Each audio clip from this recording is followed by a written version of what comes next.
This place is practically my home now, so you better serve me well.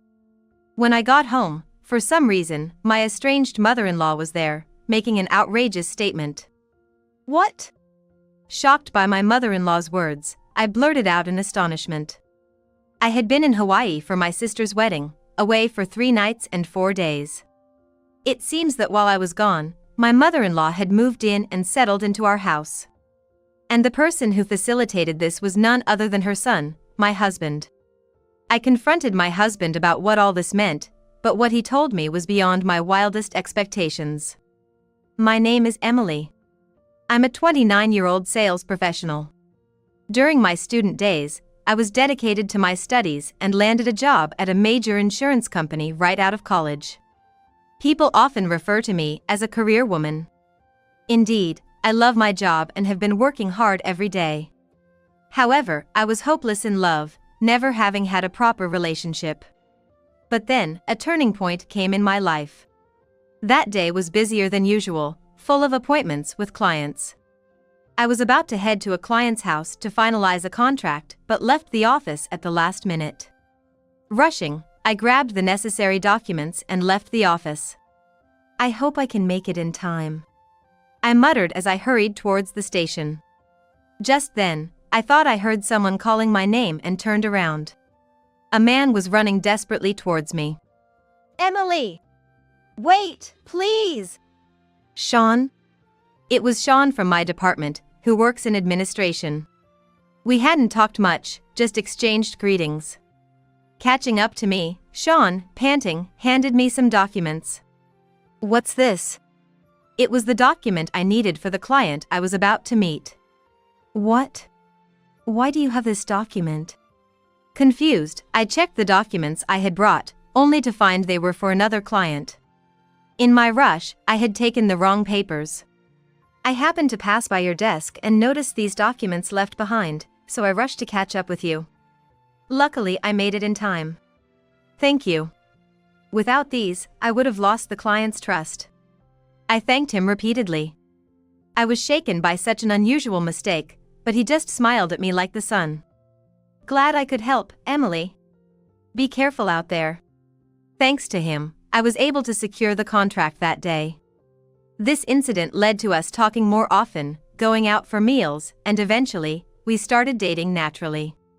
He was 2 years older than me, a calm and cheerful person.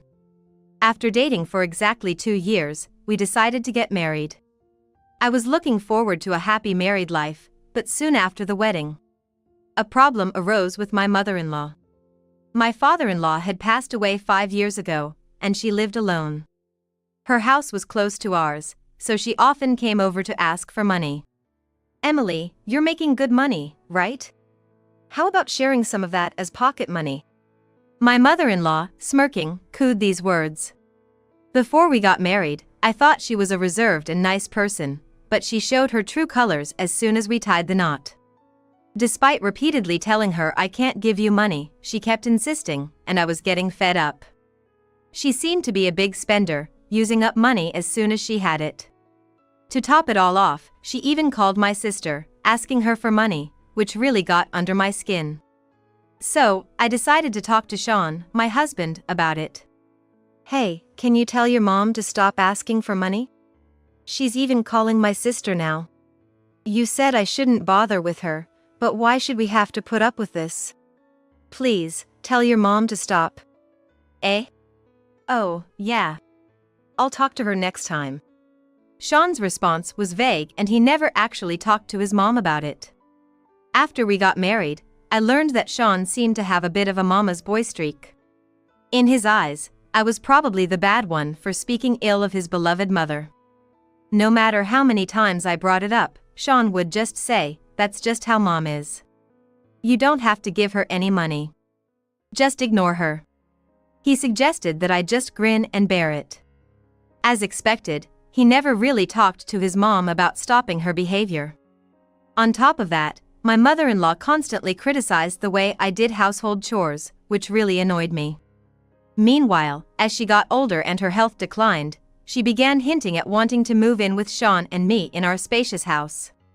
Since she never outright said it, I avoided the topic. However, one day, Sean brought it up.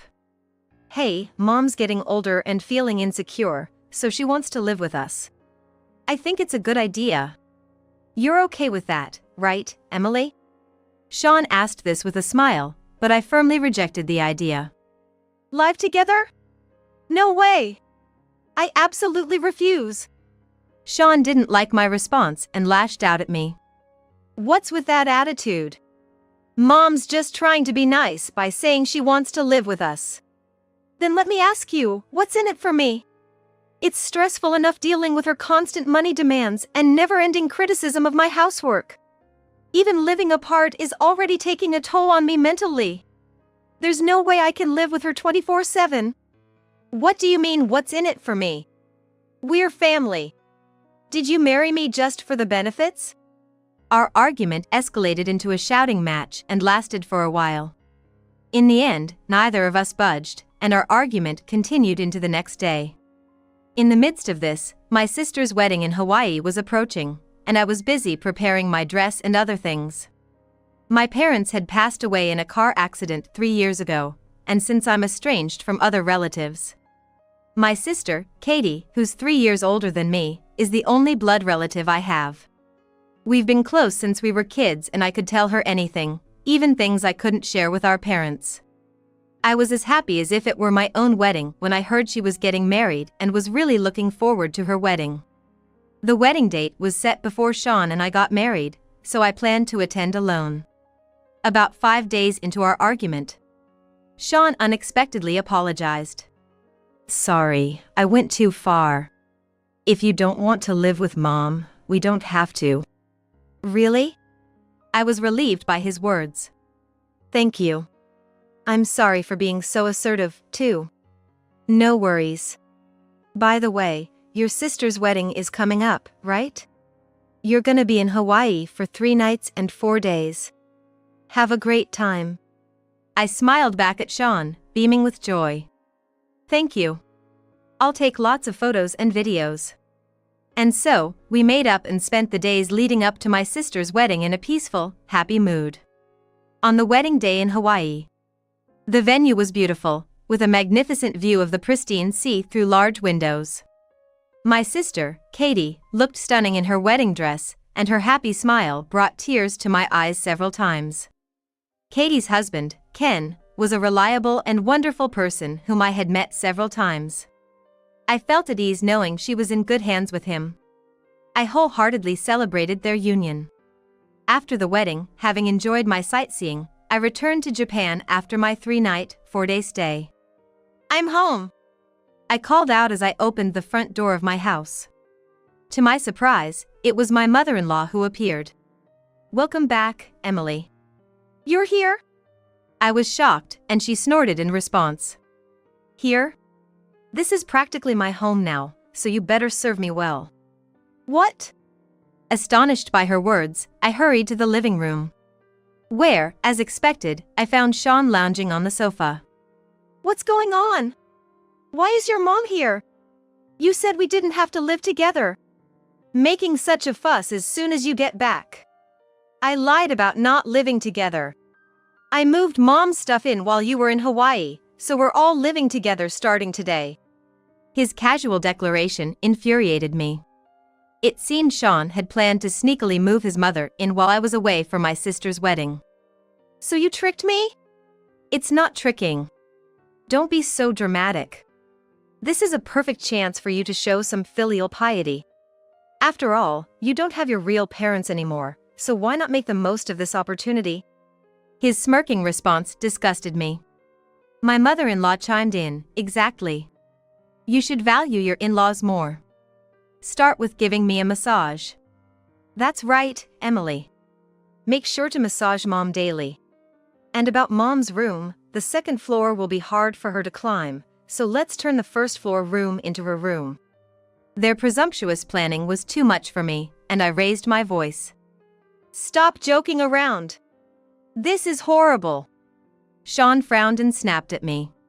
What's with that attitude? Like it or not, we're living together starting today. If you don't like it, leave. Stunned by his outburst, he added insultingly, "Well, your parents are gone, and you have nowhere else to go, do you?" Feeling my feelings for Sean drop to freezing, I made my decision. Fine. Let's get a divorce. I'll handle everything. They both laughed loudly at this. Try if you think you can. Do you even have the guts to divorce? You have nowhere to go. But sure, I agree with the divorce. You're not even cute. Always acting so high and mighty just because you can do a bit of work. Sean's right. You don't even give us an allowance, and you're so defiant. A daughter-in-law like you should just leave. Their verbal abuse continued, but I had already decided to part ways with them and kept silent. Taking advantage of my silence, the two of them continued to spew insults. However, I ignored them. Pulled out my phone and made a call to someone. The phone rang, and I waited for the other party to answer. What are you doing? Who are you calling? Sean asked curiously, but I began to speak as soon as my call was answered. Hey, Katie? Yes, I had called my sister, Katie. Emily, thank you so much for coming to the wedding. Are you back home now? Yes, I'm back. The wedding was wonderful. Congratulations again. I called because I've made a decision and wanted to tell you right away since I've worried you so much. As I spoke, Sean and my mother-in-law watched with bated breath, wondering what was happening. I've decided to divorce Sean. As for the house, it's too big for just me, and I have no plans to rebuild it. I'll take this opportunity to settle the house and land issue. I declared this confidently, leaving Sean and my mother-in-law stunned, exclaiming, "What?" My sister Katie was happy with my decision and said, "Let me know if there's anything I can do to help." I thanked her and hung up the phone. At that moment, Sean started yelling at me. What are you doing, deciding all this by yourself? You plan to clear the land and the house? Don't joke around. Yeah, right. After all, Sean is the legal owner of the land and the house, isn't he? You can't just decide something like this on your own. His mother's words made Sean falter, and he stammered, well, that is. Seeing their confused faces, I clarified firmly. You seem to be mistaken, but I am the legal owner of this house and land. What, really? But Sean said he was the owner. She raised her voice in disbelief, turning to Sean. You are the owner, right, Sean? Sean stayed silent, not answering her. I spoke to him calmly. I had a feeling, but you really did lie to your mother about being the owner. Why would you do that? Sean burst out. I was mad that you earn more than me. I couldn't get a loan for this house with my salary, so it ended up being in your name. It hurt my pride as a man. So, to my mom. So, you lied about being the owner to save face. I cut him off, and he admitted in a mumble, yeah, I did. I just kept telling her that until I started believing it myself. Sean and I work at the same place, but our jobs and salaries are quite different. Me in sales and him in administration. I earn substantially more, thanks to my hard work and the support of my colleagues. But honestly, Sean's salary was so low it was hard to believe he worked at the same company. Yet, there were others in the same clerical jobs as Sean who were earning a decent wage.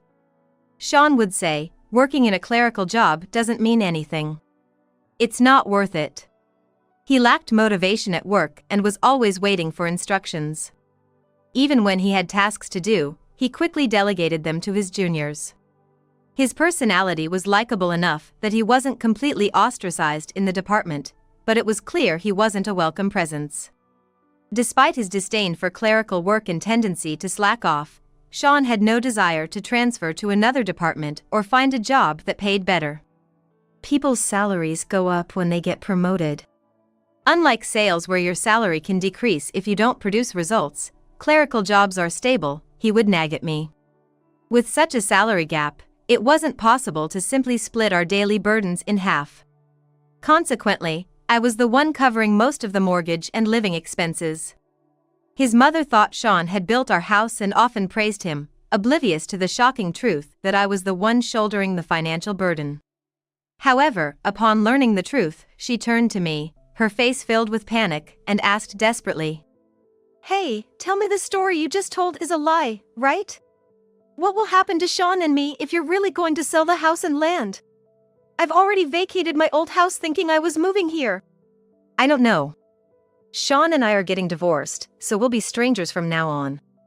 You two need to figure out your future on your own. As I said this coldly, Sean clung to me. Hey, let's not get divorced. I was wrong earlier. I got carried away. I can't do without you, Emily. Divorce is definitely off the table. Realizing his uncertain future, he desperately clung to me as if seeing the crisis for the first time. I sighed deeply. Do you think everything will be forgiven just because you apologize? I can't continue to be with you, Sean. I don't even want to see your face. I'm going to a hotel for now, but I'll proceed with selling the house and land. Hearing this, the two of them turned pale and trembled. I can't move out immediately, so I'll give you some time. But if you continue to live here without doing anything, I'll eventually take you to court and evict you. You should start looking for a new place to live. Saying this, I left the house with my belongings. Wait. Sean and his mother tried to stop me, but of course, I ignored them. Even after that, Sean kept dragging out the divorce, but I had recorded all the verbal abuse from him and his mother. The divorce was easily granted during mediation. My biggest worry, that Sean and his mother wouldn't leave the house, turned out to be an unfounded concern. Perhaps it was because I had firmly declared I would evict them through a lawsuit, but as soon as the divorce was finalized, they fled as if running away. Thanks to this, I was able to demolish the house and turn the land into an empty lot. While I could have sold the house as is, it seemed in this area, more people were interested in building custom homes than buying existing ones. Selling just the land seemed more appealing, so despite some demolition costs, I decided it was more beneficial to have an empty lot. While the land was being cleared, Sean and his mother, having lost their place, apparently moved to public housing. I chose a new place to live, moved in, and at the same time, quit my job. The reason for quitting was because I couldn't stand to see Sean anymore and didn't want to continue working in the same place. Plus, my new home was quite far from the company. Now, I'm working hard at a new job. This new job is actually at a company run by my sister's husband, Ken. I had been discussing Sean and his mother with my sister, and out of sympathy, she had been advising me to get a divorce. Ken had always spoken highly of my work performance, and after my divorce and quitting my job, he invited me to work at his company. I was officially headhunted by Ken's firm, which, like my previous employer, dealt with insurance. It was essentially a competitor in the same industry. At the new company, I've been working hard and achieving great results. Feeling liberated after the divorce, I can focus on work without any reservations, making my days enjoyable. I'm so glad you joined our company, Emily. You're getting great feedback from customers and bringing in contracts one after another. You've exceeded our expectations. Thank you so much. Ken praised me for my work, so I became even more motivated and worked hard every day. Word of my reputation even reached my old company, which regretted losing a valuable employee and was scrambling to recover. In an industry prone to high turnover, my divorce and subsequent job change made people treat Sean like a pariah. His inability to work independently became apparent once he was isolated. He had relied on his charm and likability to seem productive, but without that, he was just a lackluster mid-level employee. As the tasks he could handle dwindled, so did his connections with colleagues. Unable to bear the cold treatment, Sean eventually quit. I heard from former coworkers that his job search was tough, and he and his mother were living frugally. His mother started working part-time, but being naturally lazy, she didn't understand the demands of working in society. She frequently skipped work without notice and was quickly fired. She called me once, begging for help. Emily, please, help us. I can't stand this poor life anymore. Sean's always irritable and yells at me. Please, take him back or at least lend us some money. Her cries seemed forced. Probably just to gain sympathy. I refuse. Why should I help you? I replied coldly. Don't say that. We were family. Don't you feel sorry for an old woman like me? If getting back with Sean is too much, then at least give us some money. I won't get back with your son, nor will I give you money. Don't call me again. I firmly stated my piece and unilaterally ended the call. Immediately, I blocked my ex-mother-in-law's number. Of course, I had already set Sean's number to be blocked as well. Since we were divorced and the property division was settled, there was no need for me to contact either of them again. Finally, I felt relieved to have blocked those numbers, just to be safe. A year has passed since then, and I'm still working hard at Ken's company. I don't have a boyfriend, but I'm done with romance for now and am satisfied with my current way of life. My sister and I remain close and meet often. Recently, I found out she's pregnant, and I'm eagerly looking forward to the birth of a new member in our family. One day, while working in the area where I used to live with Sean, I saw a man in shabby clothes, with messy hair and a bushy beard, picking up cans under a bridge. Taking a closer look, I was shocked to realize it was Sean. Seeing his pitiable state, I couldn't help but stop in my tracks. I had heard from former coworkers that Sean's job search wasn't going well because he limited himself to clerical work. With his personality and inherent cheerfulness, he could have found other jobs even if they weren't in administration. Back when we were still a happy couple, I had even suggested he switch to a field where he could utilize his talents. It pained me to realize that my words had never resonated with him. But we are strangers now. His current situation is the result of choices Sean himself made. It's not my place to say anything, so I looked away and walked straight ahead.